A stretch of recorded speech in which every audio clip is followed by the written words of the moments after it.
toot our horn, but it has a life of its own, really. Cheers. To be able to get up, go to work, and laugh and get paid for it, that's something special. Cheers was indeed something special. For more than a decade, the gang in America's friendliest bar served up a barrel of laughs every Thursday night. Think of a film like Chinatown, where you had Nicholson at his peak, and you had Polanski at his peak, and you had Robert Towne at his peak.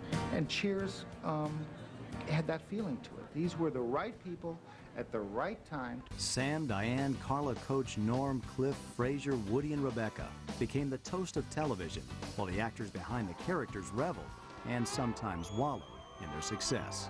Everyone was so famous that they couldn't almost bear to be there. In the next 2 hours, we'll relive those fanciful days in the place where everybody knew your name and reveal some hair-raising nights in places where nobody cared. We'll unravel the drama on the set. People came to Grant and said, Grant, this show's in last place. You know, you ought to ditch it. Shelley Long made no secret of not wanting Kelsey Grammer around. I think he was like the heart and soul, you know, the warmth, the love of Cheers, the coach. And we'll look at real life away from the set, which was often as wild as nickel beer night at a Boston pub. We'll follow Woody Harrelson's metamorphosis from choir boy to party boy. Woody heard on radio that Charles Boyd Harrelson had killed this gambler and asked his mom if this could be his father. It's not like I'm going to turn down a free drink, okay? So, you know, I would get sloshed and then I'd make a fool of myself in some capacity. We'll meet the stripper who lassoed Kelsey Grammer. Tries to make me look out like I'm psycho or something, you know, very much sane. We'll hear Kirstie Alley's private confession. I was ruined, you know. I wanted to be an actress my whole life. I wasn't being an actress. I was just, you know, being a drug addict. And finally, we'll sit in on Ted Danson's infamous night at the Friars Club. I remember Ted's line about taking Whoopi home to his family and how she cleaned the house, and then there was some reference to the size of her genitalia. But the cast's off-screen misadventures could never overshadow the impact of a sitcom that may just be the finest ever produced. 60 million people watch that show a week. You can't put that together in your head. This is the story of Cheers, the E! True Hollywood story. The dream of being from life's ambition was to be discovered. From the public scandal.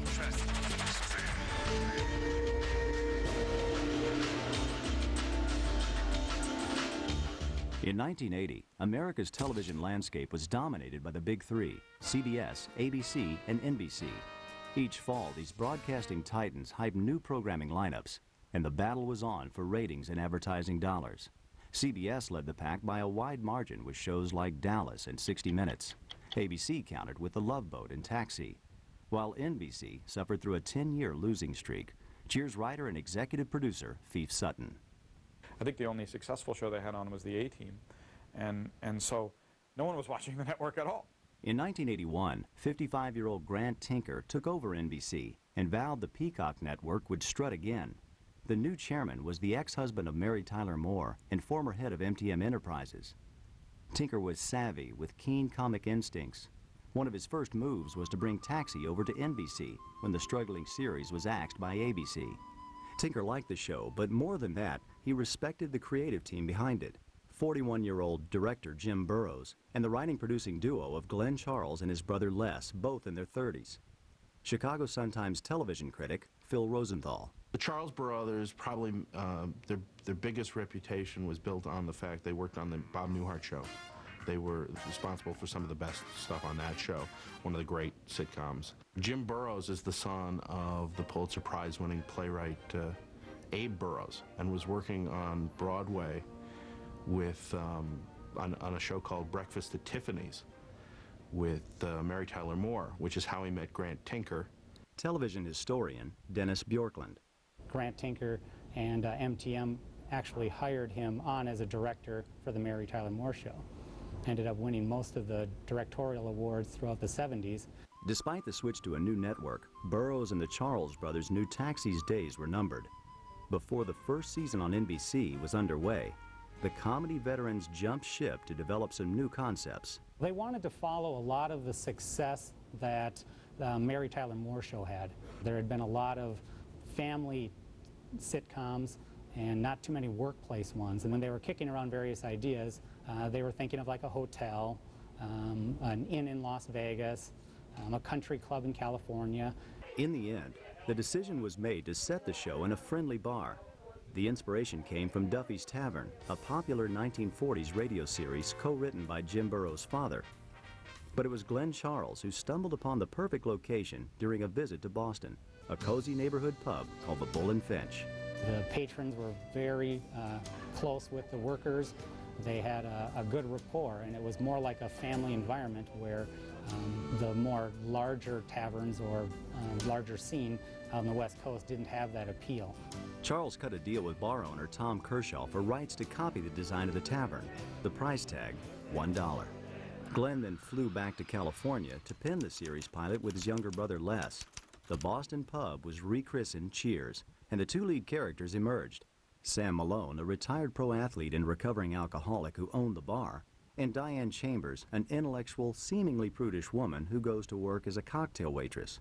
Jim Burrows jumped aboard to direct and joined the Charles brothers in pitching the idea to Grant Tinker and the development team at NBC. Normally you have to produce a pilot in Hollywood before they'll commit to a series. That you have to produce a one episode and say, here's what the show's about. Such was the Charles reputation and Burrows as well, that they looked at the script, they loved the script, and they said, we're going to buy 13 episodes of this right off the bat. They didn't even have a cast at that point. So this was a leap of faith. Nor did Cheers offer a high-concept narrative device to hook audiences. Instead, the creators banked on clever writing, lively directing, and astute casting to turn the show into a hit. But reaching that lofty goal required a special bond between Sam and Diane. It was going to be a Tracy Hepburn kind of sparring of ill-suited lovers and take their relationship slowly so that they don't get together till the end of the first season. And that was a new idea. As far as I know, nobody had done that before. And then after that, every show did it. I mean, you couldn't get a show that didn't do it. Every show did it. And it's hard to remember how original that idea was. And that was what the show was about originally. It was about the clash between these two people, this intellectual and this jock. The Cheers team auditioned actors only in pairs. After an exhausting 6-month search, the field was narrowed from 150 couples to 3. One, big names, relatively speaking, was William Devane and Lisa Eichhorn. Lisa Eichhorn may not be a big name now, but she was at the time. She was seen as an up-and-comer. The second team would be Fred Dreyer and Julia Duffy. The third, and considered the long shot, was Ted Danson and Shelley Long. In the original pilot script, Cheers owner Sam Malone is introduced as a retired NFL player. Actor Fred Dreyer was a former defensive end with the LA Rams, making the Duffy-Dreyer duo the odds-on favorite. Him being an ex-football star, he had a lot of at least popular appeal, and he did at least project the image of the athlete that would be the type of character that they wanted in the bar. 32-year-old Shelley Long, a former newscaster and veteran of Chicago's famed improv troupe Second City, was well suited for the role of Diane Chambers. Yes, committee is for our club, the Audis.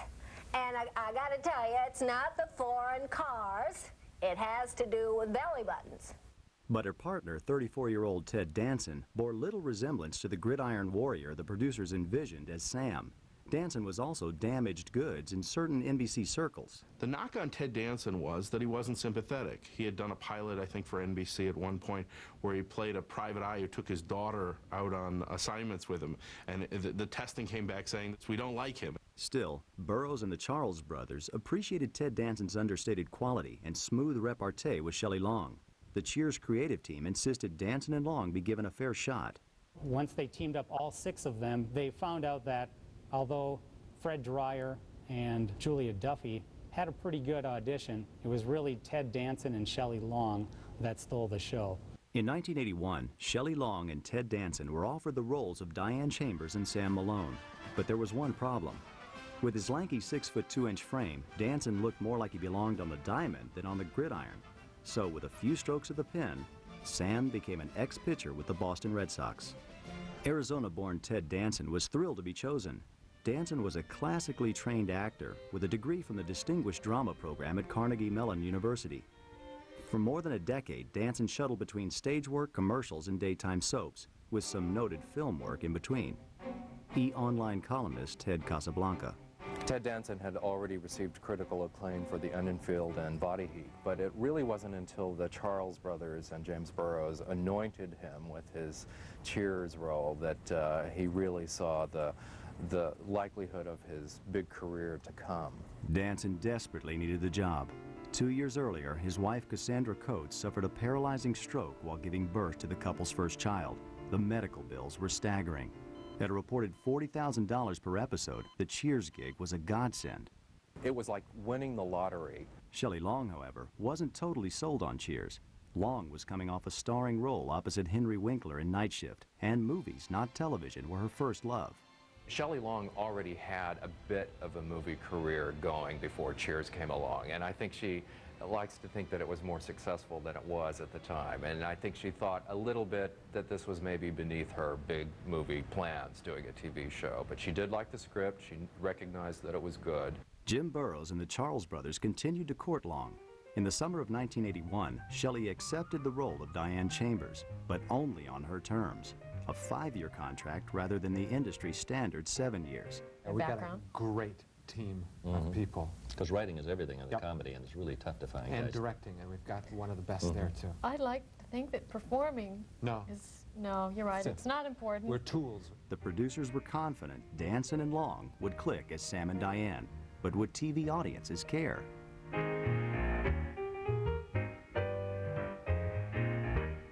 Coming up, Cheers opens for business. People came to Grant and said, Grant, this show's in last place. You know, you ought to ditch it. And later, People would be buying me shots, and it's not like I'm going to turn down a free drink, okay?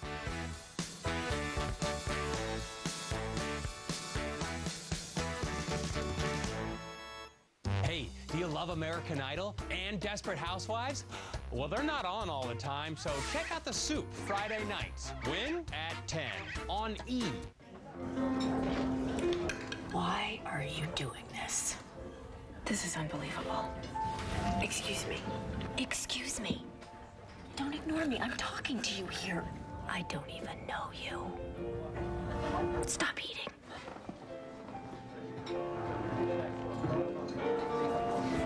I'm the babysitter's fine. Did you eat my steak? A1 steak sauce. Yeah, it's that important. Great tasting Trident White has two-way whitening power to whiten teeth and help prevent stains. Chew Trident White with two-way whitening power. Smile brighter.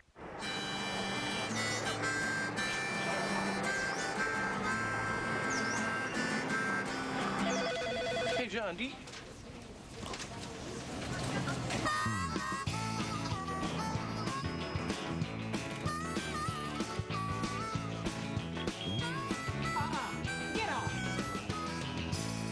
They're hard to put down. The new quarter-pound mushroom Swiss grill burgers at Dairy Queen. Do one and DQ something different. Introducing the most indulgent lip color ever. New Super Lustrous Lipstick from Revlon. Moisture-rich liquid silk formula for smooth, irresistible lips. New Super Lustrous Lipstick from Revlon.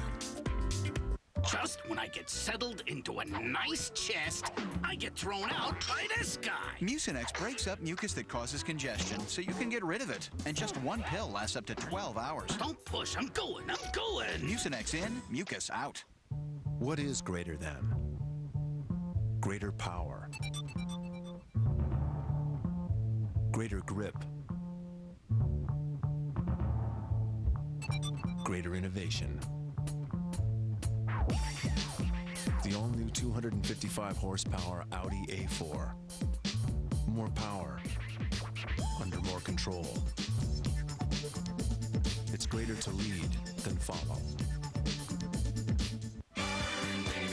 Research shows 3 to 4 servings a day of dairy calcium, like Dan and Light and Fit, helps your body's fat-burning machinery, so you can be a lean, mean, fat-burning machine. This Sunday, make a play date with your 2 best friends. Ryan, hit me in the mouth. What? Why? I hear this tooth fairy gives you money for your teeth. Have at it. Okay. No, stop! Why did you stop? I said hit me. You flinched. Well, of course I flinched. You were going to hit me. No, don't. I'm sorry. Look, I know I'm being hard to read, but... Family Guy returns when animation domination hits Fox. You'd better watch it. This Sunday. Parental discretion advised. Catch the mother and daughter of all season finales. Gastineau Girls, all new tomorrow. When at 10 on E! Own a timeshare? Turn it into cash. Nobody else had stow-and-go seating and storage. It's America's best-selling minivan. What's bonus cash? Got a 5-star side crash test rating. Got stow-and-go fold flat seats for me. Lots of storage for him. I got 0% financing. Hurry in now and join over 1 million proud new owners during the Dodge Spring Sales Event to get the most award-winning lineup in our history. Qualified returning Daimler Chrysler lessees can lease a Grand Caravan SXT with a V6 for just $259 a month. I got the Caravan I wanted. We got a DVD. Now there's nothing holding you back. You're free to gossip. Free to flirt. Free to dream. And now you're free to text and picture message as much as you want because text and pics are now in. Add unlimited text and picture messaging to your in-calling for just $5 a month from our enhanced service area. Only from Verizon Wireless. We never stop working for you. In 1981, Ted Danson and Shelley Long beat out stiff competition to win the roles of Cheers pub owner Sam Malone and cocktail waitress Diane Chambers. But the talent hunt was just beginning. With the lead roles cast, the next order of business for director Jim Burrows and producers Glenn and Les Charles was to put bodies on the bar stools. They had decided, as all taverns need, they have to have a barfly. 2 people were narrowed down for that role. George Wendt was the primary one because he has the typical frame of a beer-guzzling barfly, and John Ratzenberger as well. Like Shelley Long, 34-year-old George Wendt was a veteran of Second City in his hometown of Chicago. Despite being booed off the stage on one occasion, the beefy actor loved the frenetic pace of improv and spent 6 years perfecting his craft. Wendt was coming off a tough year after relocating to Los Angeles from the Windy City, and he was anxious to make a good impression. He eventually got a role on Taxi, and where he was an exterminator on one of the episodes. Again, James Burrows witnessed his performance on that, and that was another reason why he asked him to audition. Paul Wilson regularly appeared on the series, playing a variety of characters, including Greg, Tom, and Paul. There are elements of Norm in George, because I suspect that in some ways he'd be perfectly happy if he never worked again, as long as he had enough money to have barbecues in the backyard for his friends, you know, in a way, and go to games and stuff. He's a really good actor also, and he loves to work, so. But he can understand a character like Norm, because for one thing, George really does like beer. That's not a lie. George defined Norm. The producers thought so too, and made their decision. They liked the way that George Wendt performed in his audition, and John Ratzenberger was, told that he was not going to be given the role. But 35-year-old John Ratzenberger wouldn't take no for an answer. Between 1966 and 1976, the self-trained actor from Black Rock, Connecticut, toured Europe as one half of an improvisational team known as Sal's Meat Market. I lived in London in an abandoned building called a squat. It was a squatter. I had to make my own stove. I had a 30-gallon oil drum that I emptied and cleaned out, and I made a wood-burning stove out of it. Boy, I don't take anything for granted. Ratzenberger used that experience to make a dazzling save. I had never auditioned before, so I did a bad job. Anyway, that's the bottom line. But when I was leaving the room, I said, "Do you have a bar know-it-all?" And it's a type of characters I always love to play. It's anyone with keys hanging from their belt. You know, and I defy you to find anyone who has keys hanging from their belt not answering a question of yours, whatever it is. Because just hanging the keys there in public view, what they're broadcasting is, look at all the stuff I know. I'm responsible for a lot of stuff. I know a lot of stuff. I mean, that's the reason for the keys dangling. And so I went around their office and I improvised a little bit on this type of character. And I think really all I was trying to do was get my dignity back from doing a bad audition. And a couple of days later, they called and said they wanted to try that character out for a few episodes. And so that's how Cliff was born. With the barfly seated, the search began to find 2 quirky characters to help run the establishment and double as foils for Sam and Diane. The producers wanted a second waitress, someone to combat with Shelley a little bit, someone to add a little more tension. Carla Tortelli was the character that they wrote for that, and she was the feisty waitress, someone who had a bad life, someone who had a lot of anger inside her. One actress immediately rose to the top of the list. Rhea Perlman had some success doing Taxi. Danny DeVito, her husband, was the star of the show, and he was able to get her several guest appearances on that show. James Burrows, of course, was the director of those episodes, and he was impressed with Rhea Perlman's performance. Born in 1948 to Jewish parents on Coney Island, New York, Rhea Perlman grew up shy and insecure. Perlman had more in common with Woody Allen than the tart-tongued Italian-American bar wench Carla Tortelli. And that twist gave the role a special charm. Actress Rhea Perlman. She's got a lot of qualities that I wish I had in Like many what? situations. You know, I just wish that I had that thing to say. The final character in the ensemble cast was Sam Malone's bartending partner, Ernie Coach Pantuzzo. They wanted, again, someone to offset Sam Malone. Just like Carla Tortelli was going to offset and be the opposite of Diane, they wanted a bartender that was going to have a similar contrast. The producers zeroed in on two contenders, 1950s variety show host Sid Caesar, who was 59, and Nicholas Colasanto, a 58-year-old television director and actor with an impressive list of film credits, including roles in Alfred Hitchcock's Family Plot and Martin Scorsese's Raging Bull. The last thing I acted in was 3 years ago. It was the mafia chief in the Raging Bull. When I did read for NBC in Burbank, and I had not met Ted Danson, and he was all set in the role, and he was really very supportive, reading with me, which is much more stimulating than reading with a script girl who gives a kind of bland and straight reading. In a rare 1983 radio interview, Colasanto spoke about his first take on the simple but often profound character known as Coach. He's lost his wife, but it was a great life with her. And now his family are the people that come to Cheers. This guy has one object in life, is to have everybody love him. And then as a consequence, he succeeded. Ernie may be a little damp in the attic, getting hit by baseballs, but the emotional things can work with him. He is still a ticking human being. Colasanto nailed the audition, and in the fall of 1982, the cast assembled to shoot the pilot episode of Cheers. Coach joined Sam behind the bar. Carla and Diane waited on customers. Norm and Cliff held court and drank beer. Actor and magician Harry Anderson later made frequent guest appearances on the show as con artist Harry the Hat, before moving on to a starring role in Night Court. Think of a film like Chinatown, where you had Nicholson at his peak, and you had Polanski at his peak, and you had Robert Towne at his peak, and you had Bob Evans at his peak, and you had Faye Dunaway at her peak, and John Huston. And this project could only have succeeded with those people at that time. And Cheers had that feeling to it, that serendipity to it, that these were the right people at the right time. There was a magic to it. A strong cast and veteran producing team seemed to put Cheers in a class by itself. Critics were treated to an advanced screening of the pilot, and the reviews were glowing. All that remained was for American TV audiences to pass judgment. On Thursday, September 30th, 1982, they did. That evening, Cheers debuted at 8 p.m.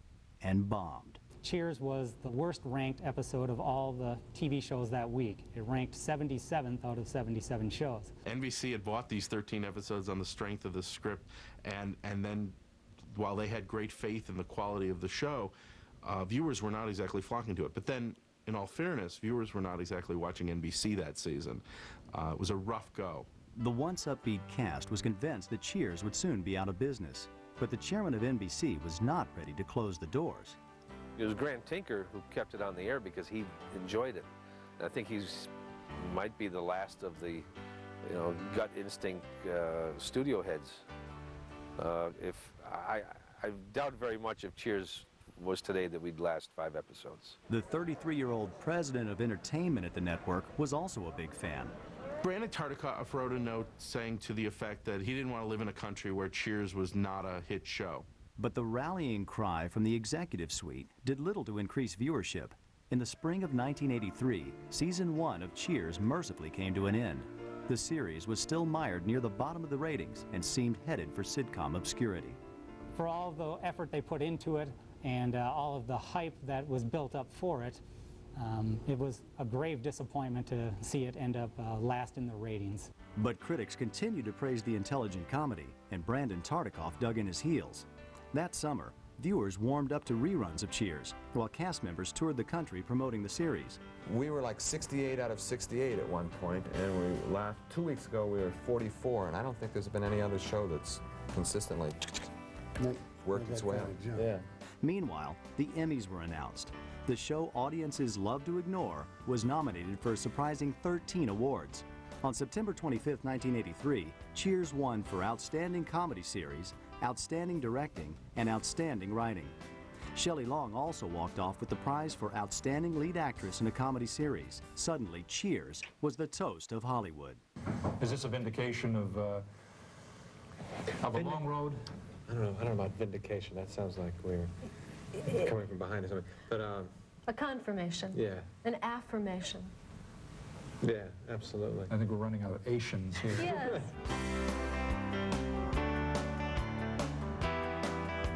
Coming up, Coach pours his last round. I knew he was sick because you could see, you know, the color of the skin and everything.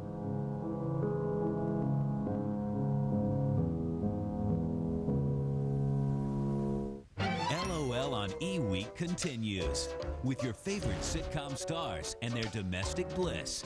Good times, oh yeah, and all the dirt in between. I have never seen that many drunk people on national TV. Featuring the premiere of the E! True Hollywood story, I Love Lucy. LOL on E! begins Sunday at 7 a.m. Catch the mother and daughter of all season finales. Are you really moving to California? Gastineau Girls, all new tomorrow. When at 10 on E! Introducing the most indulgent lip color ever. New Super Lustrous Lipstick from Revlon. Moisture-rich liquid silk formula for smooth, irresistible lips. New Super Lustrous Lipstick from Revlon. If you do your best thinking in the shower, imagine how smart you'll get under the new shower heads at Holiday Inn Express. Checkmate again. Gentlemen, the invisible airplane. What a load of malarkey.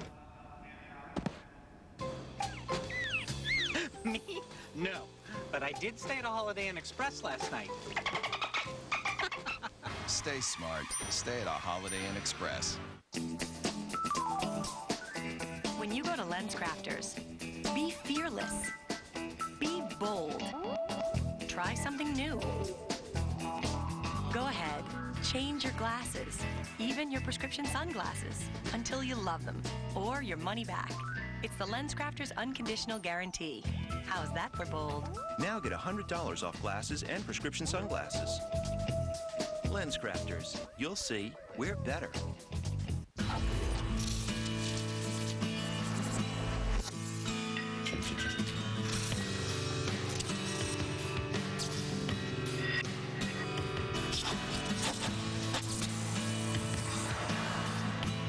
We started with a blank page and added over a century of knowledge. Introducing the totally redesigned, all-new 2006 M-Class. Where's that house of wax? You're not gonna go in, are you? Help! Please, somebody!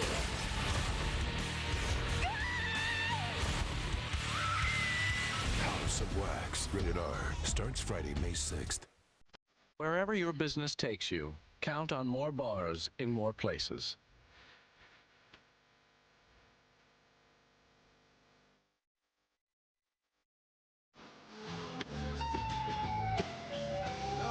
That's the goal of the largest digital voice and data network in America. Singular's all over network. Singular, raising the bar. Can I talk to you for a second? Sure. Does your Ultra Thin ever get wet and sticky? Yeah. It's gross. It makes you so self-conscious. Stay Free's revolutionized the Ultra Thin. It's new and it's different. I'd like to see that. Stay Free absorbs wetness 33% faster than always. Feel how dry that is. Oh, that's awesome. It's not wet and sticky. Really dry. Dry. Stay Free has a unique quick-dry top layer and anti-leak core that pull away wetness 33% faster than always. Introducing Stay Free Dry Max Ultra Thin. Dry protection you can actually touch. Now from London, Rimmel's new volumized mascara. With unique volume boost comb. Feels 5 times more volume for massive lashes.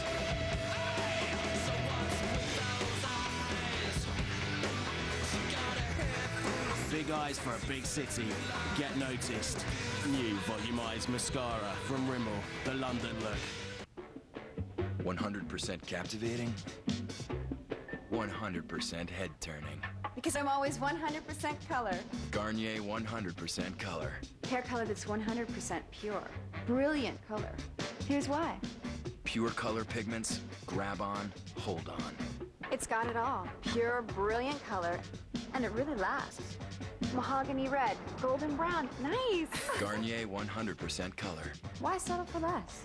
Garnier. This portion of E brought to you by new Garnier 100% Color. Pure, intense hair color that lasts.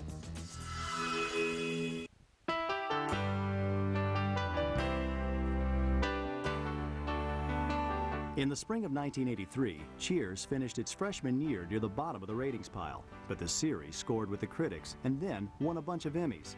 During season 2, the clever comedy found an audience and consistently rated among the top 20 shows on TV.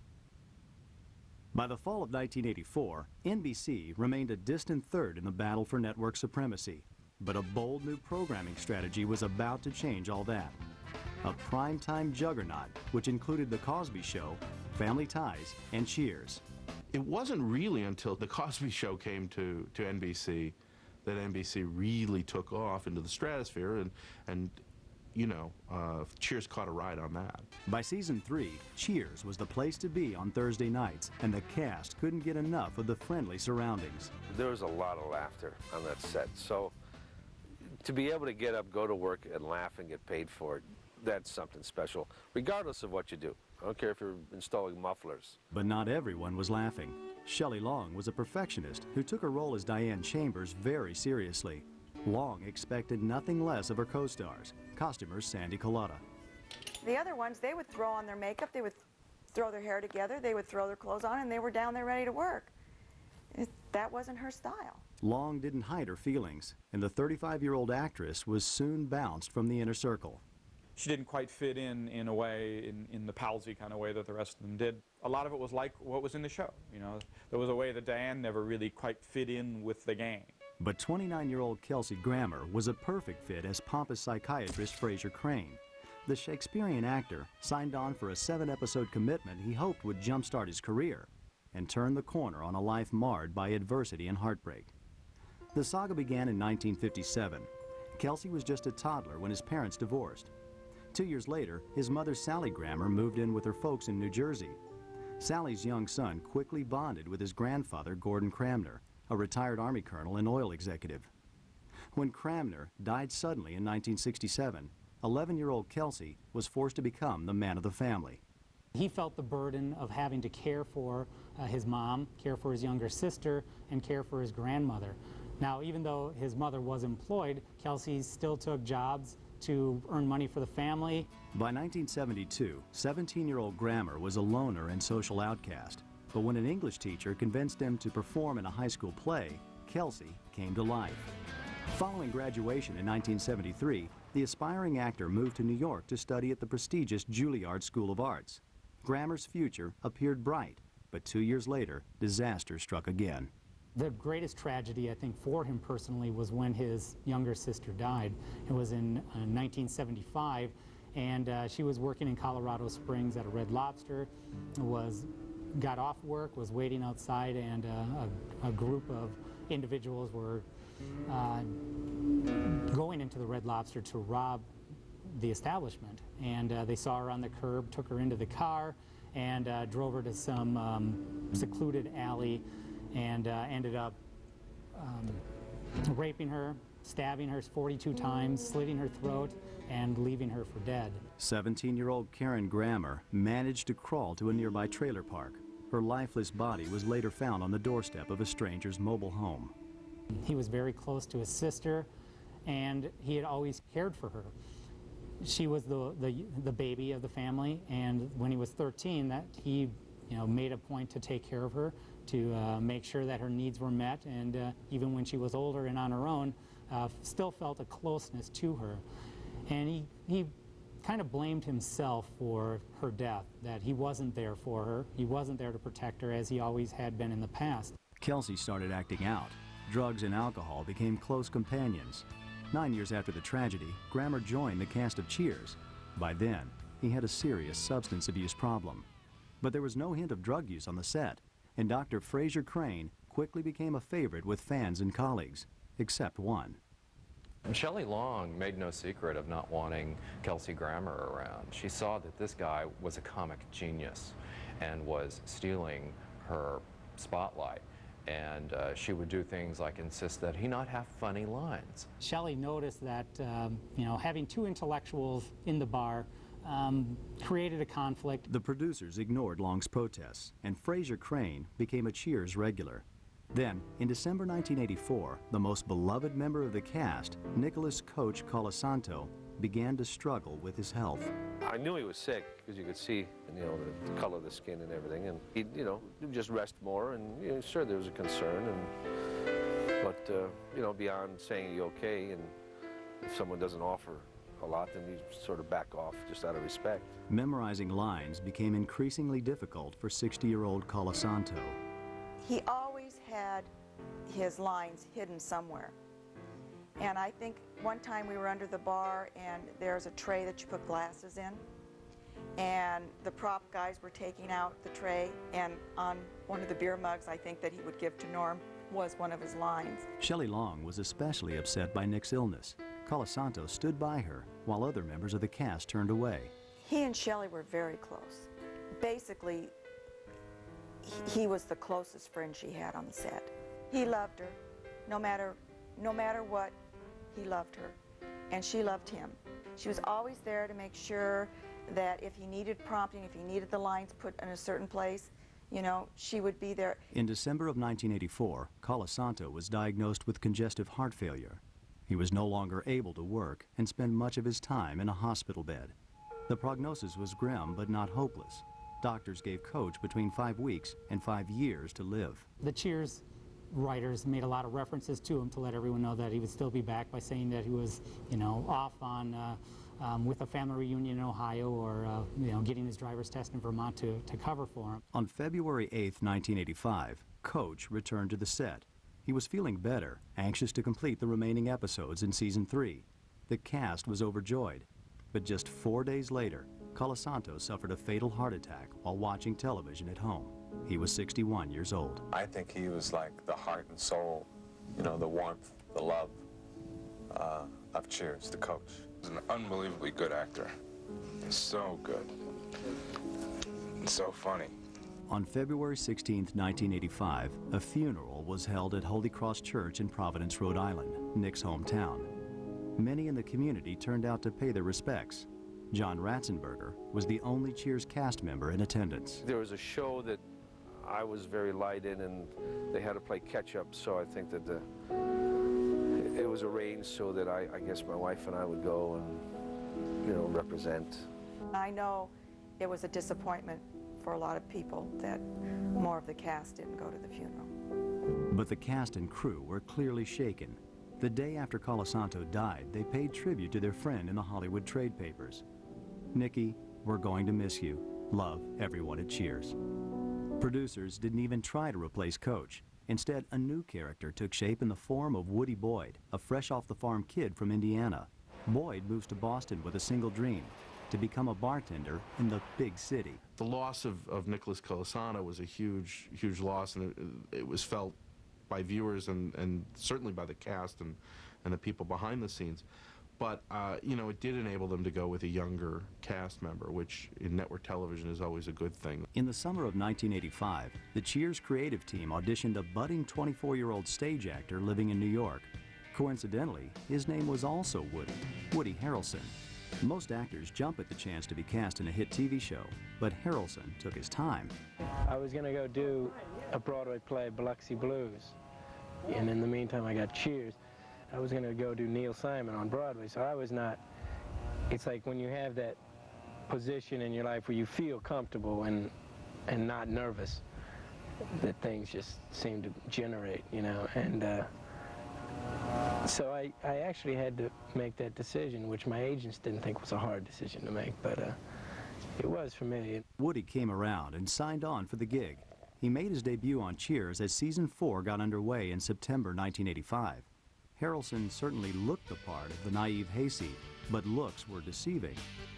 You know, what's interesting about Cheers is that it's almost the more talented you are on that show, the more messed up your life is in real life. And Woody Harrelson is probably the best example of that. Woodrow Tracy Harrelson was born in Texas in 1961. His childhood was hardly idyllic. Texas Monthly investigative reporter Gary Cartwright.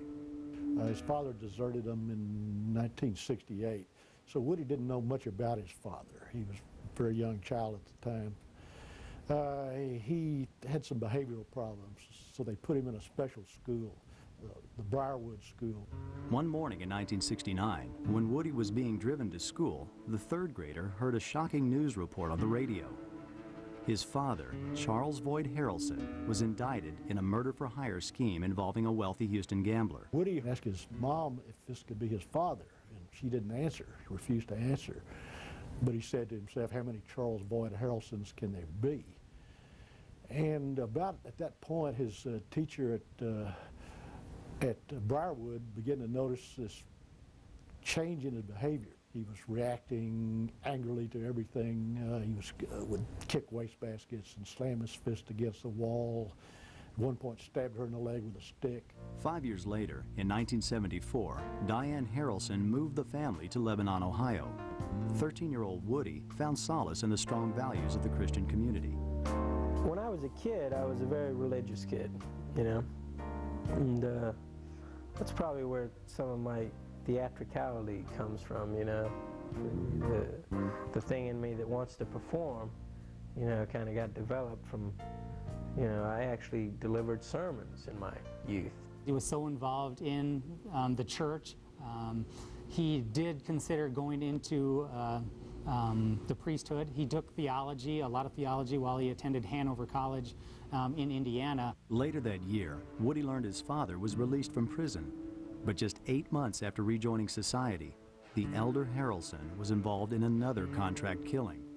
The victim was federal judge John Wood. Apparently, a drug dealer was dealing with Judge Wood. He hired Charles to murder the judge because he was going to be going on trial. And then the drug dealer turned him in for a lighter sentence. In 1981, during his sophomore year at Hanover College, Woody was stunned to receive a letter from his estranged father, who was locked up in a San Antonio jail awaiting trial. Charles Harrelson asked that his son visit him at the facility. Woody was confused and overwhelmed by emotion, but felt compelled to go. Charles Harrelson, I'm sure, played with his head, did head games on him. Who knows what went on between father and son, but you can see the change in Woody Harrelson from that point. On December 18, 1982, 43-year-old Charles Boyd Harrelson was convicted of murder 1 and sentenced to 2 life terms in federal prison. When Woody heard the news, he lashed out. He's drinking, he drops his religious affiliations, starts using drugs at some point, starts brawling, getting in fights, becomes the antithesis of the nice kid that grew up in Lebanon, Ohio. Woody took his first drink at age 20 and did not look back. In Columbus, Ohio in the winter of 1982, he was arrested for public drunkenness. Harrelson was fined $390 and released. By 1983, Woody Harrelson was lost and confused. His only salvation was the drama program at Hanover College, where he showed promise as a leading man in a production of Tennessee Williams' Cat on a Hot Tin Roof. Frequently kids with behavioral problems channel that anger and negative energy into creative things, acting and writing and the creative arts. Harrelson stepped behind the bar at Cheers in 1985, but his troubles were far from over. Coming up, Woody's pub crawl. A friend of mine told me they saw you in this bar and you were wasted, you know, and it's like, hold it, is this the image I want to perpetuate?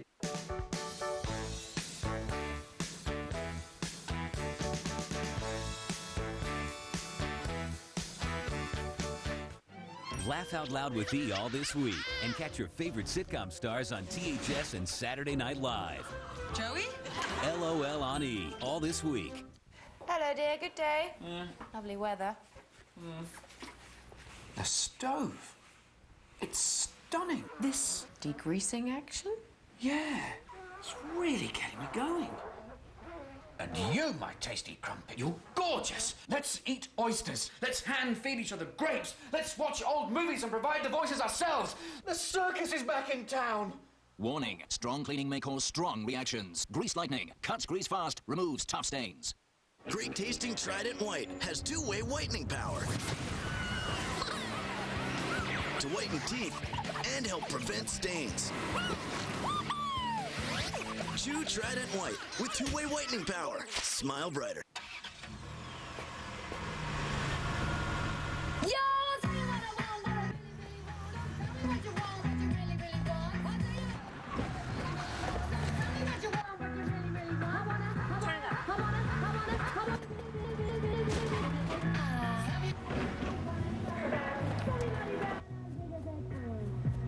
Tired of waiting for your reward? Now that you can get thank you points with your Citi credit card and for banking at Citibank, you'll get cool stuff sooner.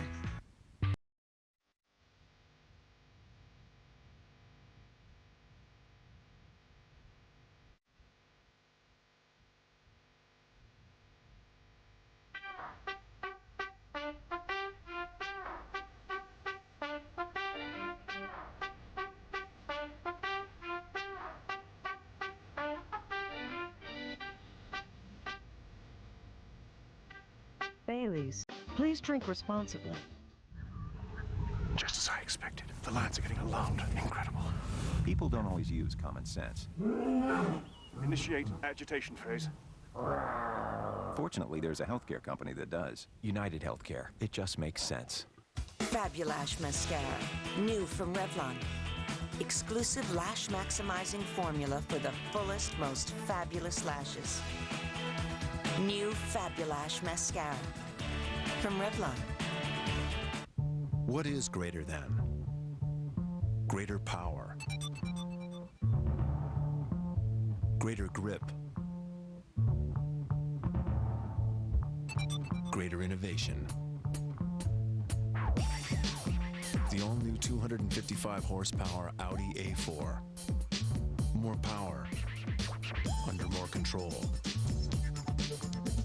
It's greater to lead than follow. Shouldn't every day taste as good as it feels?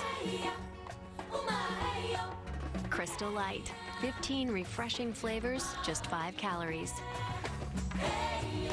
Enjoy life, one sip at a time.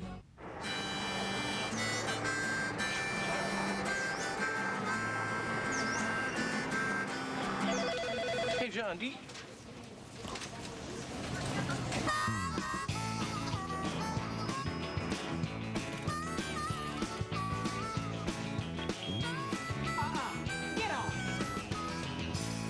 They're hard to put down. The new quarter-pound mushroom Swiss grill burgers at Dairy Queen. Do one and DQ something different. Domestic bliss. Good times. Oh, yeah, and all the dirt in between. LOL on E! Begins Sunday at 7 a.m. The first time I fell in that bedroom. CTV, the exciting new English language Latino network. You better believe it. Brings you the best in entertainment. Oh, yeah, see! Hottest music. Here is Yerba Buena! Hilarious comedy. I am biracial. Award-winning drama. Why did I do this to myself? Provocative talk. You work those hips pretty well. Latest trends. This is a really hot look. CTV. Speak English. Live Latin. CTV. Now available.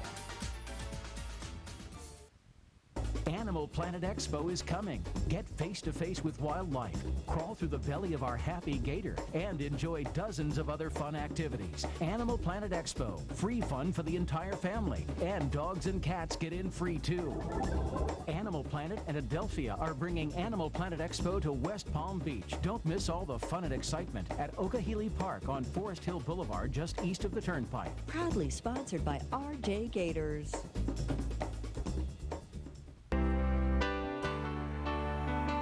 In September 1985, Cheers opened its doors for a fourth season on NBC. Coach was gone and dearly missed, but producers were confident a talented kid with a haunted past could fill the void. 24-year-old Woody Harrelson brought his own kind of homespun charm to the set of Cheers. The changing of the guard behind the bar was virtually seamless. He had big shoes to fill, but everybody just loved him. I mean, he was just a exuberant, fun guy and a really good actor. He always found a way of playing the stuff so that he played slightly against what you were expecting it to be, and he was just really funny. Woody was the ringleader of a lot of things on that show after he came. Because it was so calm and mellow when Coach was there, and everybody was pretty much in control. And all of a sudden, you know, everybody was like doing their thing. Director Jim Burrows talked about this period at a 1998 event honoring Cheers. We were very respectful when Nick was around, but when... It did fall apart. It did fall apart. It did fall apart. I mean, they were harder to get on stage. They were, God knows, you would hear rumbles as they were running through the hall, chasing one another. 37-year-old actor George Wendt played accountant Norm Peterson, whose life revolved around a cold beer and the latest catalog from Victoria's Secret. Wendt drank up the party atmosphere. What do you expect us to do, rehearse? You know? You gotta do something here. Jim Burrows has the patience of a saint, and he has really good, you know, confidence in us, and so we don't learn the show till about a half hour before we do it. With Woody Harrelson leading the charge, the set of Cheers resembled a frat house on Saturday night.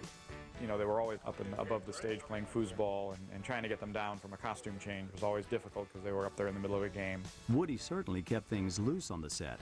His addition to the cast also helped hold the millions of teen viewers tuned to Family Ties, which aired just ahead of Cheers. Woody Boyd vied with Sam Malone for America's favorite barkeep. 60 million people watch that show a week. You can't put that together in your head, how many people really might recognize you, you know?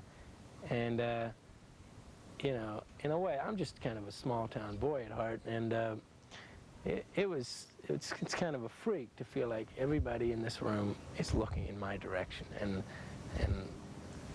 what am I doing? You know, you become very aware of the motions of your hand, you scratch your head. Harrelson was already a free spirit. The sudden fame sent him into overdrive. And people would be buying me shots, and it's not like I'm going to turn down a free drink, okay? So, you know, I would get sloshed, and then I'd make a fool of myself in some capacity. I don't know what, but I would hear it down the line. Yeah, I heard a friend of mine told me they saw you in this bar, and you were wasted, you know? And it's like, hold on, is this the image I want to perpetuate? Woody toned down his drinking, but his rowdy behavior was irrepressible. Surprisingly, even his prim co-star Shelley Long found him charming. Shelley kind of took him on as a project, and she wanted very much to help him become more professional, but he wasn't going to get fixed. He was going to do what he wanted to do, when he wanted to do it. Shelley remained an outcast, despite her connection with Woody. Cheers was one of the biggest boys' club around, and guys were acting out off camera and on camera. Shelley was cramping their style. Shelley was prissy off camera and on camera as well, and they didn't really like having her around. The feeling was mutual. Soon after Cheers ended season 4 in the spring of 1986, Long left for New Mexico to shoot the film Outrageous Fortune, a comedy co-starring Bette Midler. Shelley Long thought that Outrageous Fortune with Bette Midler would be a huge box office success for her. It would be her ticket out of Cheers. And in a way it was, but it was not a sign of things to come. Still, Shelley was not a quitter. Following the summer hiatus, Long returned to the set to fulfill her 5-year commitment to the show.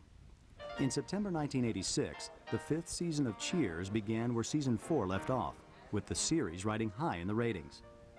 By mid-season, the Cheers creative team of Jim Burrows and Glenn and Les Charles decided barmaid Carla Tortelli should fall in love. 38-year-old Jay Thomas joined the cast in a recurring role as Eddie LeBec, a goalie with the Boston Bruins. Thomas was immediately struck by the chill that surrounded Shelley Long. Shelley would sit away from everybody, and they were not nuts about Shelley, and she wasn't nuts about them. So I come on the set, and of course, I sit with Shelley Long, and I chatted up with her, and I look over and I see that there's no one sitting with her at like lunchtime. Shelley had a routine, and she had a way of working, and if she didn't get each of her meditation, her phone calls, her whatever's done, she just didn't feel like she could work, so everybody got to wait. Late in 1986, the high-strung actress kept the studio audience in limbo during a Tuesday night taping of the show. Fed up, Ted Danson stormed into Long's dressing room and raised hell. It was probably the only time I ever saw them really get into a confrontation. Long had had enough. In December of 1986, Shelley notified producers she planned to exercise the exit clause in her contract.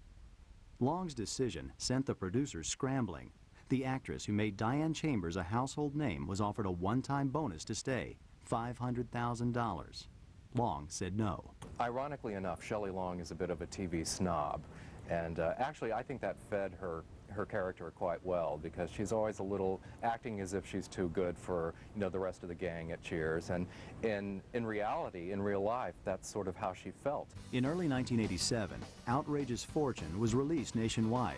The movie was generally panned by critics, but audiences liked the pairing of Long and Bette Midler.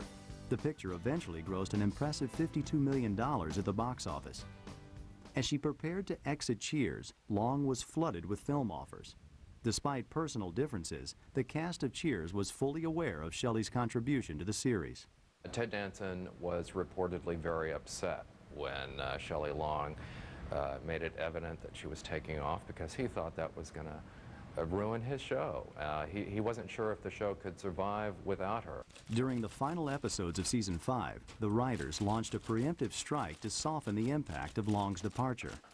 And all of a sudden, the scripts were more kind of down, and she didn't have really good parts, and she was made to play, you know, not as nice as this person as she wanted to be. The plan was simple: shift the focus of Cheers away from the on-again, off-again relationship of Sam and Diane. Enter Bebe Neuwirth. The 27-year-old Tony Award-winning Broadway actor and dancer joined the cast as Frasier Crane's buttoned-up cerebral girlfriend, Dr. Lilith Sternin.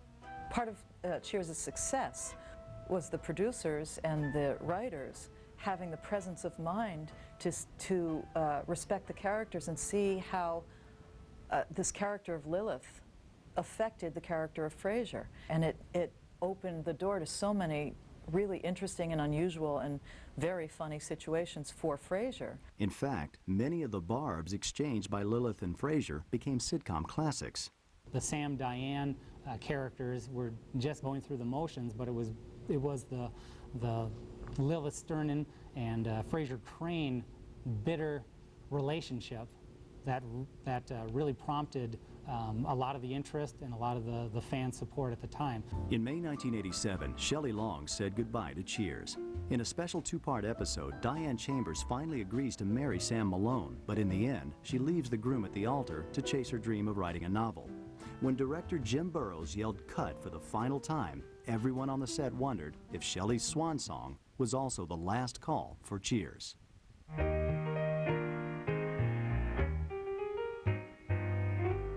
Coming up, the new kid in town. She has an incredible energy around the set. Kirsty, Earth Mother, biker chick from hell. I don't know.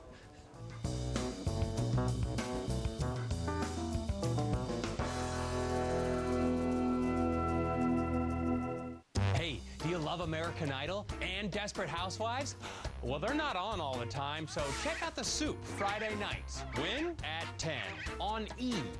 Saturday night, Megan Mullally hosts SNL. I bet you wish you had this back. No, I don't really want that back, Debbie, considering I took penicillin for 3 months just to get rid of it in the first place. Zinger! Watch Saturday Night Live, hosted by Megan Mullally. Saturday night at 10, only on E!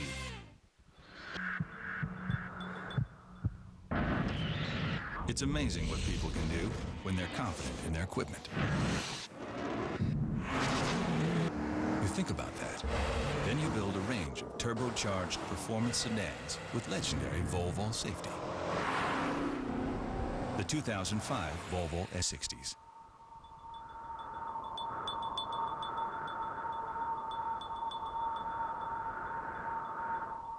Introducing the most indulgent lip color ever. New Super Lustrous Lipstick from Revlon. Moisture-rich liquid silk formula for smooth, irresistible lips. New Super Lustrous Lipstick from Revlon. Ready. Roger that.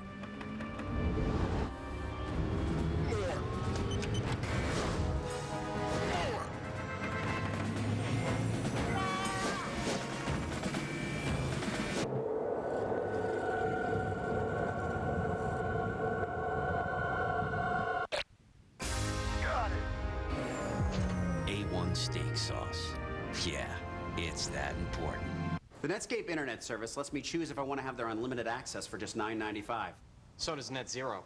And Netscape lets me have Web Accelerator for free with their $9.95 plan. Net Zero charges $14.95 for their service with Web Accelerator. What do you get with Net Zero? I'm a Netscape guy. Right now, Netscape gives you free Web Accelerator to surf up to 5 times faster. Net Zero charges $14.95. That's over 50% more. Get Netscape for $9.95. And if you sign up now, get a 1-month free trial. Yeah, I need 2 kids' meals, number 4 combo, 1 chocolate shake, and a large BOGO. Got BOGO on the brain? The buy one, get one half off everything event at Payless, featuring the latest styles for the whole family. Don't miss it.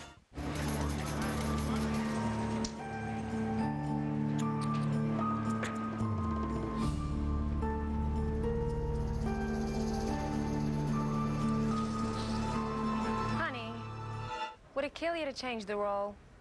Oh, hey, look, I just booked our Vegas trip on Expedia. Create your next trip on Expedia with extra savings when you book your flight and hotel together and the most travel options anywhere. Expedia.com.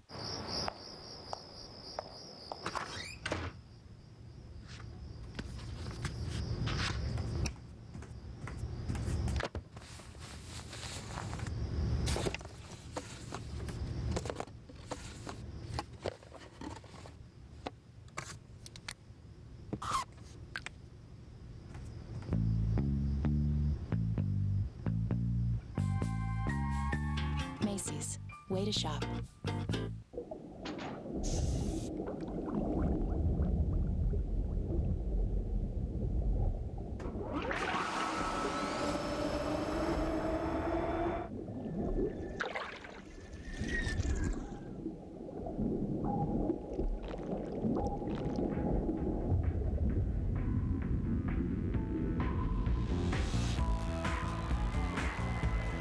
Explore the flavor.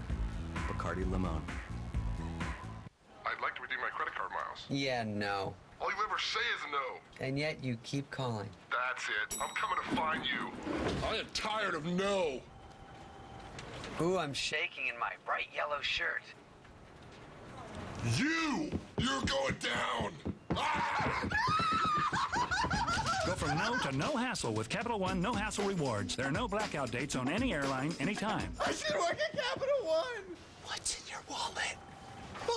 On Tuesday, the Southern Company generates power in the Southeast. They own 6 nuclear reactors. You're going to hear from the CEO right here on Bloomberg's Morning Call, 6 a.m. Eastern.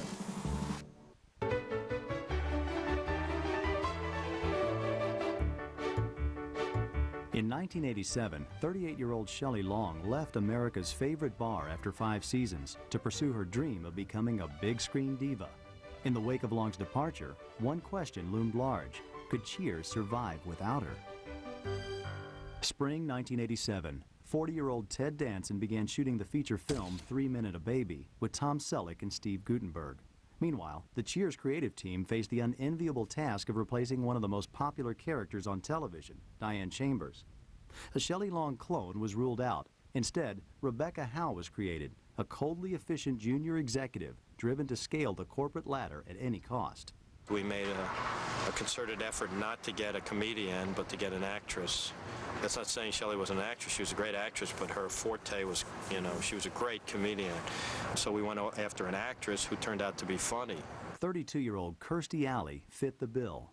Director Burroughs remembered Alley's delightful performance in a revival of Cat on a Hot Tin Roof, and he contacted her agent. Kirstie Alley aced the audition and landed the role of Rebecca Howe. I thought, big deal. They're all really good at what they do. They'll either fire me the first week or whatever. In the fall of 1987, Kirstie attended her first rehearsal. She was determined to make a dramatic entrance. The first day she came on, she dressed as Shelley Long. And she came in a blonde wig and did a bunch of Shelleyisms when she walked in the door. It was really funny. So immediately she fit in. If Kirstie Alley were not on Cheers, we would sit around and cry all day. She has an incredible energy around the set. Kirstie, Earth Mother, biker chick from hell. I don't know. Alley scored points with the cast, but viewers did not respond to the no-nonsense ice queen she portrayed, until Kirstie revealed a side of herself that was both funny and genuine. It wasn't until like 3 or 4 episodes down the line where there had always been a subplot that she had a crush on her boss, that we had her get drunk and kind of confess her vulnerable feelings to Sam. And she was fabulous. She was so funny, falling to pieces. The new Rebecca Howe was neurotic and insecure, and audiences loved the change. In January 1988, Cheers hit #1 in the ratings for the first time. Every time something seemed, to go wrong, like Nick Colasanto died, and Woody came in, Frasier, every time something happened, something would come to save it and renew it, and it seemed like everything was meant to be. Somebody asked Les what the secret of making a successful sitcom was, and he quoted J. Paul Getty, which he said the secret for success was to get up very early, work very hard, and strike oil.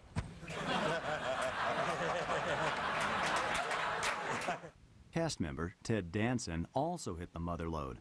3 Men and a Baby was one of the top grossing movies of the year.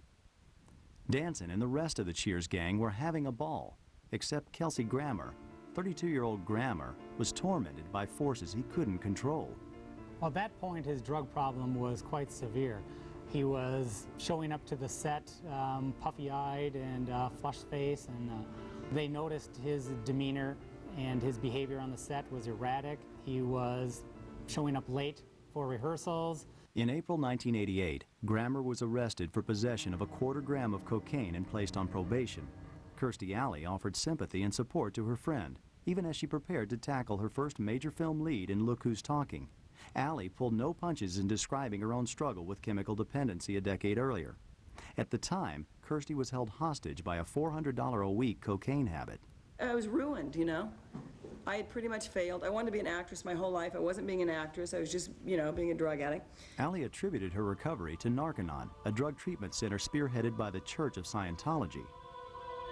And I kept reading things about Scientology, and then I kept reading things about it, and it was very interesting to me, but every time I'd hit a point, it would say, if you're on drugs, this will happen, or if you're on drugs, you can't really get anywhere spiritually. Alley told Kelsey about Narconon, but Grammer wanted no part of any treatment program.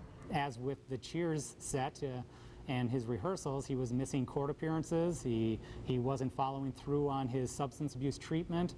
He wasn't following through on his terms of probation. Grammer managed to stay one step ahead of the law. He continued in his role as Dr. Frasier Crane. During season 7, Cheers remained a top-rated show and finished the year at #3. But there was little to celebrate for 39-year-old Shelley Long. 2 years after leaving her apron at the bar, Shelley's promising film career did an about-face. Long starred in True Beverly Hills. The movie, released in March 1989, was skewered by critics and ignored by audiences. In September 1989, the show Long left behind pulled down 3 more Emmys, including Outstanding Comedy Series for the 3rd time in 7 years. The following month, Shelley's replacement, Kirstie Alley, basked in the glow of big box office numbers for Look Who's Talking. Back on the set, season 8 was underway, and the Cheers regulars became custodians of their own characters. Producers trusted us enough that they loosened the leash a little bit, and so they knew that we weren't. See, when you're improvising, it's not a one-man band. You have to let the drummer have a little, let the saxophone player have a little. You can't, you know, and you have to understand that you're supporting what's going on there. But 41-year-old Rhea Perlman didn't feel like a part of the band. Rhea's role as Carla was increasingly defined by husband Eddie LeBec. The reality was that, for whatever reason, the character wasn't working for Rhea Perlman. She didn't want. I was married to her. Her name was changed, and I think basically that I understand. Gee, look, I don't want to be connected with this guy and this character. I don't want to be like a two-person act. Shortly before the start of the 8th season, director Jim Burrows contacted Thomas. It was unusual. He was calling at home, and I was positive that they were going to sign me to a contract, and I was going to be a regular member. And he said, how you doing, blah, blah, blah. And I go, yeah, what's going on? And he said something like, are you sitting down? And I said, no, but go ahead. He says, well, maybe you ought to sit down for this. I said, no, I don't need to sit down. What is it? He goes, well, you're not going to be on the show anymore. And I sat down. Eddie's exit from the show in episode 175 was certainly unique. On November 9, 1989, LeBec was iced by a runaway Zamboni. Thomas and Perlman never spoke about the untimely end of their on-screen marriage, but when the Cheers gang gathered at the Aspen Comedy Arts Festival in 1998, Jay, who was in the audience, took a tongue-in-cheek shot at Burrows. Ladies and gentlemen, Jay Thomas. Keen Curtis. Is there anyone who said, no, let's keep the little around? I had a wife and children, and You were too funny, Jay. Yeah, and also, wait, they also... Kelsey Grammer, meanwhile, was saying essentially the same thing to the legal system. After missing numerous court appearances and failing to do the substance abuse treatment that was required, the court eventually revoked his probation. On February 16, 1990, Grammer was sentenced to 30 days in the Los Angeles County Jail. His punishment included long hours on a road gang. Kelsey Grammer's community service consisted of chores such as picking up the garbage off of the freeway while other people were driving to work onto their jobs. Well, this was Kelsey's job for the moment. But the jail was overcrowded, and Kelsey was released after only 11 days. Grammer immediately returned to the set of Cheers, where he faced another humbling experience. Ted Danson was the primary person who was involved in scheduling an intervention to address Kelsey's substance abuse problem. You've got a cast of characters like that who are like all big partiers in their personal lives, and they're trying to reach out and help you and tell you something's wrong. Something's really wrong.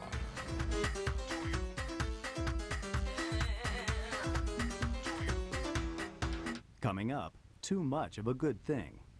Everyone was so famous that they couldn't almost bear to be there. It was an interesting thing.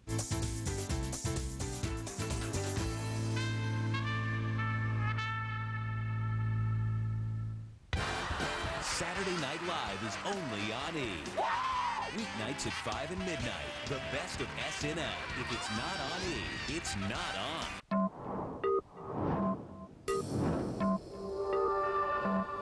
Adaptive headlights, designed to anticipate what lies ahead. Unsurpassed 335 horsepower, designed to leave all others behind. The luxury sedan, designed to outperform. Introducing the all-new M from Infiniti.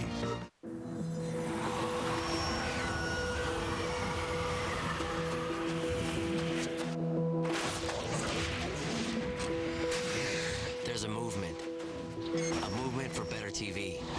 A movement that in just 1 year found more people choosing DirecTV over all other cable and satellite providers combined. It's a movement for top-ranking customer satisfaction and 100% digital quality on every channel. There's a movement. You in?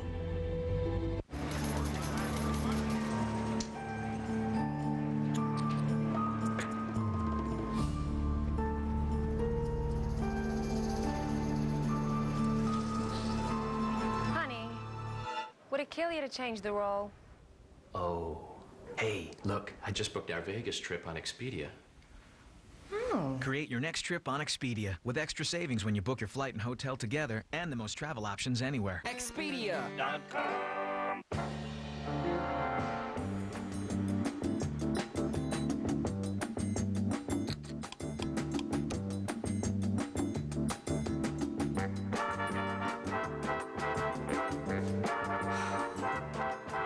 I'm making a short movie.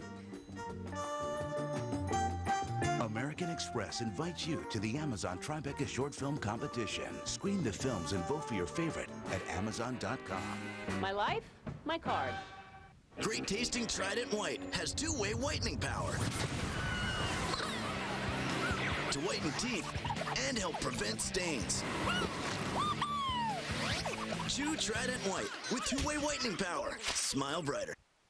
What's so special about Gerber's peas? They're picked only when their tenderness and sweetness is just right for baby. Then Gerber's precious peas are washed 3 times and gently cooked to lock in that fresh picked taste. From the field to the spoon, no one babies their food like Gerber. Shouldn't your baby be a Gerber baby? Now more moms prefer the fragrance of Gerber Grins and Giggles Milk and Honey Lotion over Johnson's Nourishing Milk Lotion. Get lots of grins and plenty of giggles. All-day color that loves your lips. Up to 12 hours. Introducing moisture-rich TLC lip color. New from Almay. From Ridley Scott, director of Gladiator, a common man. I've done murder. Haven't we all? An oath to his father. A choice between love and honor. I offer you the world. Do you think that I would sell my soul? Orlando Bloom, Ava Green, Jeremy Irons, and Liam Neeson. Kingdom of Heaven. Rated R. We're going to be doing anal bleaching. Now my butt is going to be perfect. Dr. 90210, all new tonight. When at 10 on E!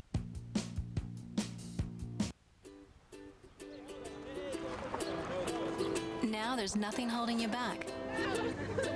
You're free to gossip. Free to flirt. Free to dream. And now you're free to text and picture message as much as you want because text and pics are now in. Add unlimited text and picture messaging to your in-calling for just $5 a month from our enhanced service area. Only from Verizon Wireless. We never stop working for you. Let's go! And nobody else had stow-and-go seating and storage. It's America's best-selling minivan. With bonus cash. Got a 5-star side crash test rating. Got stow-and-go fold flat seats for me. Lots of storage for him. I got 0% financing. Hurry in now and join over 1 million proud new owners during the Dodge Spring Sales Event to get the most award-winning lineup in our history. Qualified returning Daimler Chrysler lessees can lease a Grand Caravan SXT with a V6 for just $259 a month. I got the Caravan I wanted. We got a DVD. At the outset of the 90s, Cheers was coasting through season 8, firmly established as one of the most successful sitcoms in television history. But one cast member was not enjoying the ride. In early 1990, 34-year-old Kelsey Grammer finally confronted his drug problem head-on. But it took a stint in county jail and a sobering intervention by his friends at Cheers to bring him around. Pretty humiliating stuff, and he had to go through, he had to hit bottom, as he has said, with stuff like that. Grammer fought to reclaim his health and his self-esteem by attending drug counseling sessions. In the meantime, 2 of the driving forces behind Cheers grew weary of the grind of cranking out a weekly TV series. By 1990, Glenn and Les Charles had made more money than they ever dreamed of making, and so they were quite content to hand the reins over to director James Burrows. From the day Cheers opened for business, the writing of the Charles brothers set the tone for the show, and they were clearly missed. Still, the series finished season 8 in familiar territory, at number 3 in the overall ratings. During the 1990 summer hiatus, Ted Danson went off to shoot 3 Men and a Little Lady, the sequel to the wildly popular 3 Men and a Baby. Kirstie Alley prepared for the real thing. Alley and her husband, actor Parker Stevenson, anxiously awaited the birth of their first child. In September of 1990, 8 weeks into her pregnancy, Kirstie suffered a miscarriage. She was devastated, but threw herself back into her work. Meanwhile, season 9 of Cheers was on tap with new writers, new scripts, and the same veteran cast, including Woody Harrelson. But Woody had more on his mind than pouring drinks. On the other side of the world, the Persian Gulf was a tinderbox. When President George Bush committed U.S. troops to desert warfare early in 1991, an angry 30-year-old Harrelson went public. Go get Hussein, go get Hussein. Well, while we're getting Hussein, we're killing a lot of innocent civilians. And that's what I have a problem with, you know? Why not, let's negotiate some kind of, let's be diplomatic about it. One meeting, one 6-hour meeting between Aziz and Baker. That's diplomacy? So my whole point is, let's try to find some other way. I mean, I don't think killing people and setting oil wells on fire and global warming have all the environmental and just the destruction of people and animals and plants. You know, I mean, I don't see the point in it. And so it's not that I don't support the troops. I support them 100%. I support them living. His outspoken views cost him the honorary title of Grand Marshal at the biggest bash of them all, the Mardi Gras in New Orleans. I was at a rally. There was just a bunch of students who wanted to know what the hell was going on. And the next thing I knew, you know, I was like, you know, Baghdad Woody. On the one hand, there's a very concerned, socially concerned, new age kind of guy. He has a teepee in his backyard, and he does the, you know, he's a lot of political things he's interested in. On the other hand, there's an aspect of him that's kind of a good old boy, and he likes to go out and have a good time. Harrelson's adventures often left him missing in action from the set of Cheers. God, I mean, Bibi would be there. She hated it. 10 minutes early. She was on Lombardi time. Rehearsal. You know what I mean? She was there 15 minutes early, and she would just fume until we got there. Yeah. Where's Woody? Where's Woody? Woody was in the continental United States. Yeah, right. You know? It's true. Well, that's true. That's true. Friday, there was one Friday show. people would not be California. Friday. No, you remember he was in Guam? We were looking for him, and he was in Guam or something. Harrelson's antics did not affect the show, but after almost 9 years on the air, the gang at Cheers was bored. In fact, cast members often made no attempt even to memorize their lines. Cheers writer and producer Dan O'Shannon. It was a way to sort of keep themselves alive or keep the fun of show night, you know, keep it exciting for them. And so a lot of times you'd see little lines written on napkins or all over the bar. Season 10 began in the fall of 1991 with an early visit from Harry Anderson, who reprised the role of charming con man Harry the Hat. After several years away from the Cheers set, Anderson noticed a marked change. Being a guest star was not as much fun because it was a kind of a closed-off family, closed off in the sense that they even closed off from each other. They'd all kind of gone their ways. For 30-year-old Woody Harrelson, that meant taking time during the holiday break in January 1992 to shoot White Men Can't Jump, his first leading role in a studio feature film.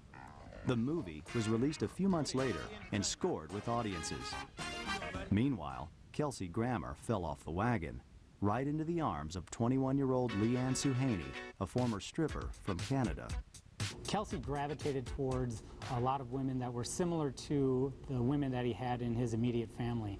His mother, his sister, his grandmother, women that were very needy, difficult to please, and ones that created a lot of emotional turmoil in his life. That description fit Leanne to a T. The relationship was stormy at best. Then, in the summer of 1992, it turned violent. On a hot August night, Los Angeles police officers responded to a frantic 911 call from 37-year-old Grammer. They came out to the house, and he had a black eye. He said that she had beat him up.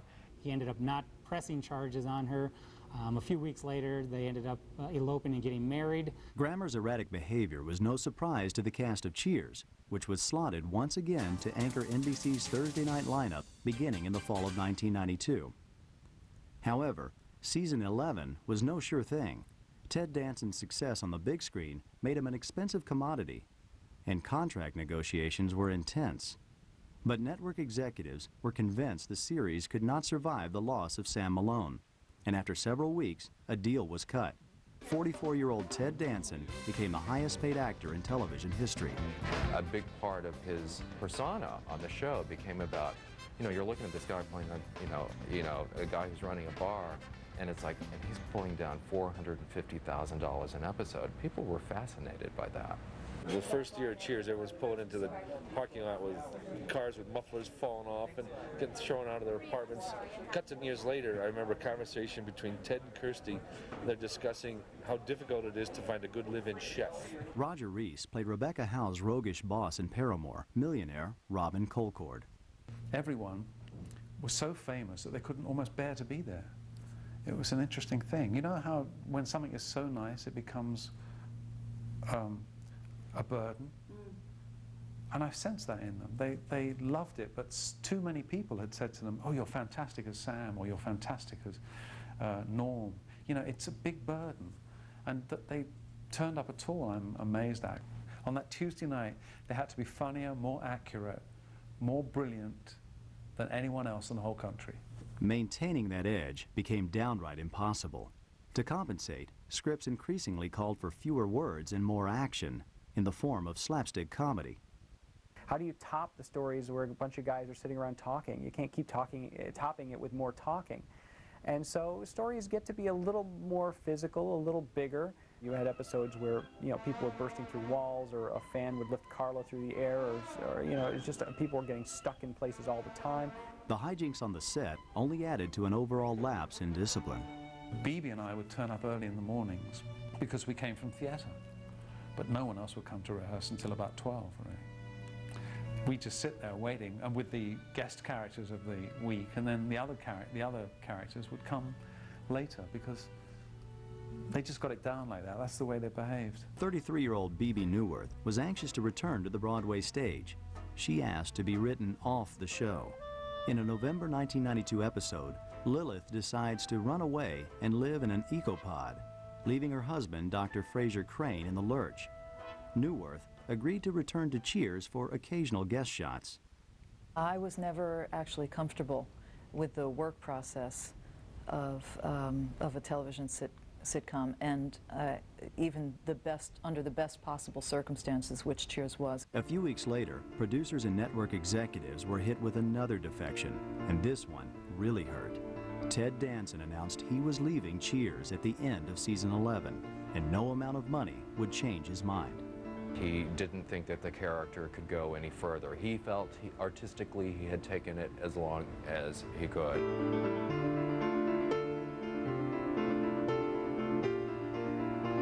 Coming up, the roast that turned ugly.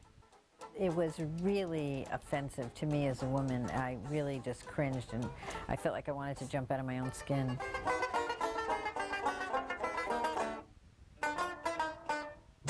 Beverly Hills gets an extreme makeover. We're going to be doing anal bleaching? Now my butt is going to be perfect. Dr. 90210. All new coming up next when at 10 on E!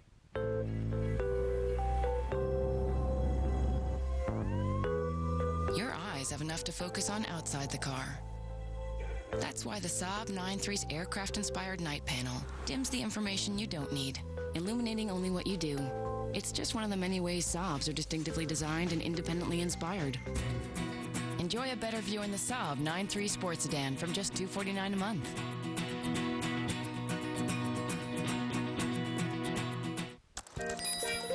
We're the Double Mint Twins, and we're back to say you didn't double your pleasure, you just doubled your pain. Deodorant's extreme. Water's got caffeine. Even the news is mean. It doesn't make sense. Even yoga's intense. Whatever happened to simple fun? Like the delicious mild mint flavors of Wrigley, Spearmint, and Double Mint Gum. Hi, my name's Todd Oldham. See? And this is my new collection of furniture by Lazy Boy. I've come up with everything to make your room happy.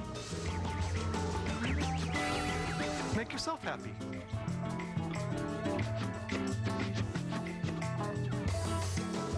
After all, isn't life too short to spend it sitting on boring furniture? A new collection. Todd Oldham by Lazy Boy. The new look of comfort.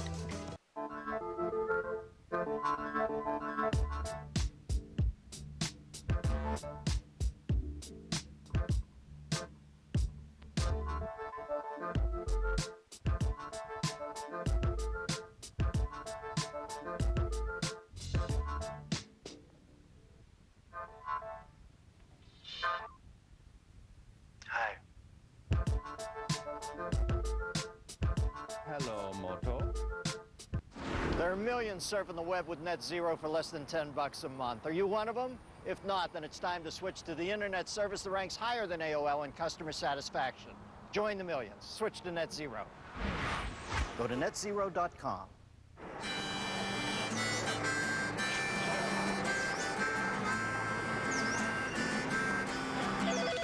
Hey, John, do you...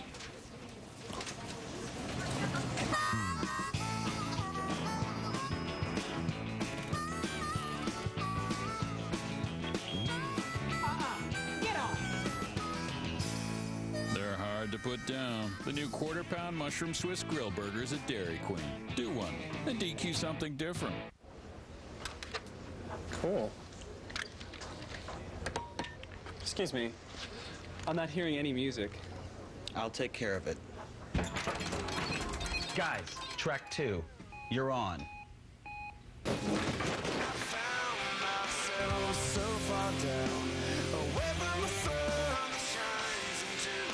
Bud Light, fresh, smooth, real. It's all here. Fabulash Mascara, new from Revlon. Exclusive lash maximizing formula for the fullest, most fabulous lashes. New Fabulash Mascara from Revlon. When your vacuum cleaner loses suction, your first instinct is to shake or hit it to unblock the clog. The problem, however, is more serious. Bags, filters, they all clog with dust and then lose suction. But a Dyson works differently. It creates 100,000 times the force of gravity to spin the dirt out of the air, so nothing gets clogged, ever. I just think things should work properly. Wherever your business takes you, count on more bars in more places.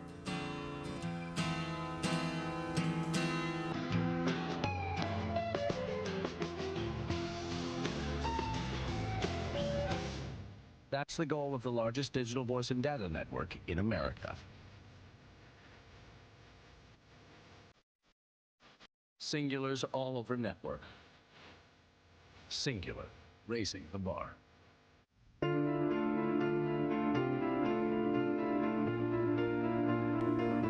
In the fall of 1992, 44-year-old Ted Danson announced last call at Cheers after more than a decade playing womanizing bartender Sam Malone.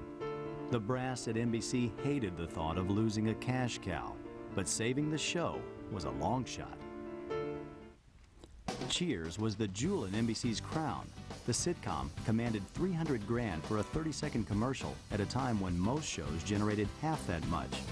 Those numbers were based on big ratings, which Ted Danson consistently delivered. In an effort to lure Danson back behind the bar, network executives made an astonishing offer, $20 million a year.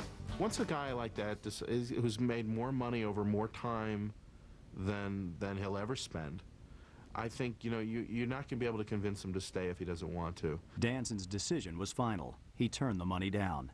NBC execs were ready to throw in the towel. They then decided on one last-ditch effort to keep the show alive.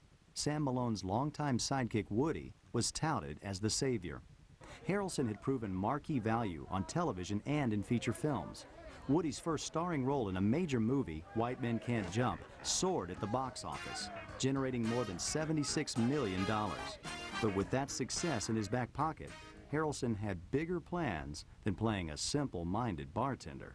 It was a time when some of his movies were coming out, and he was really hot, and in a way, I think he actually made a kind of a conscious effort to pull back a little bit and not steal the show. Cheers was created by director Jim Burrows and the writing-producing team of Glenn and Les Charles.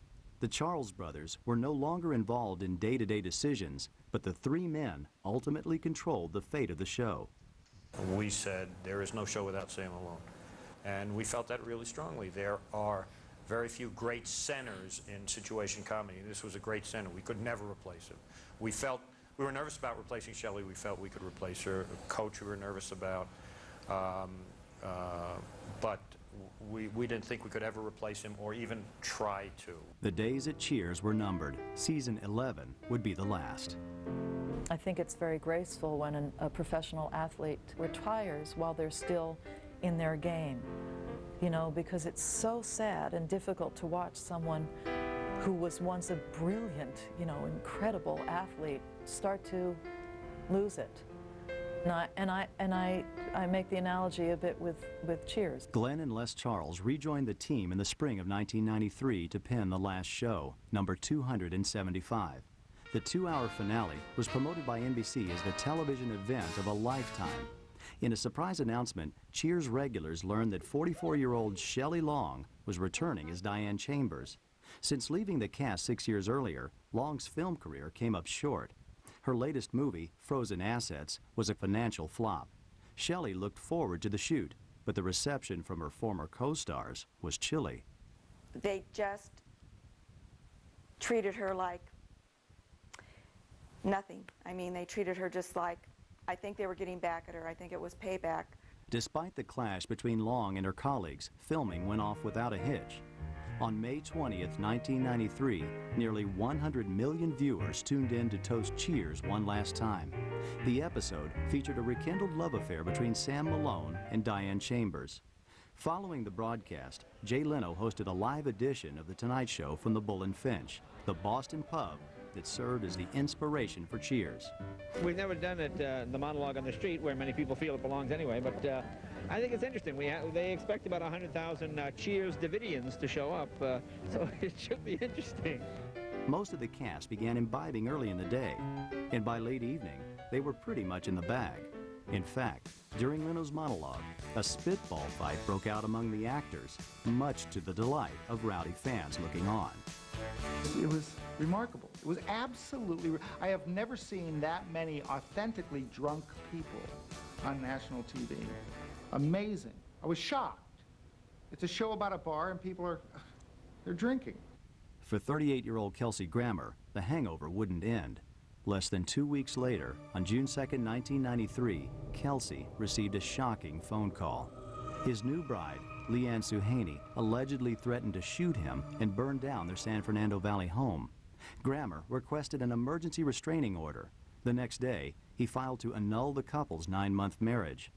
The following week, Suhaney checked into the Malibu Beach Inn with 5 bottles of Tylenol and a jug of red wine. The distraught 23-year-old former stripper attempted to take her own life. She was 3 months pregnant at the time. She ended up having a miscarriage or lost her child due to her taking too many drugs and trying to overdose.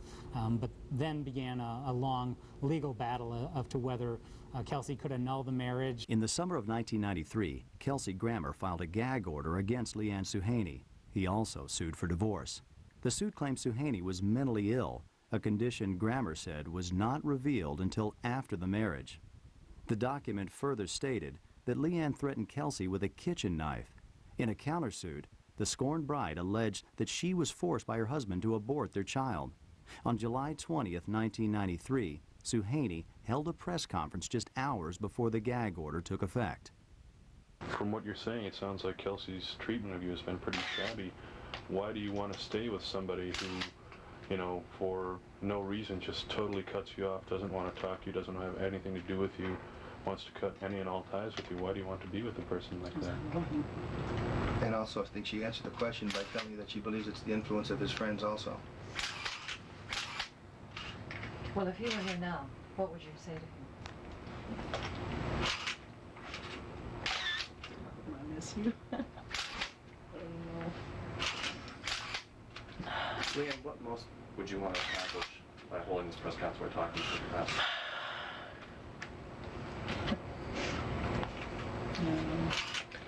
To let Mr. Grammer know, and to let Mr. Grammer know that she cares, that she wants to try to do something to get back together.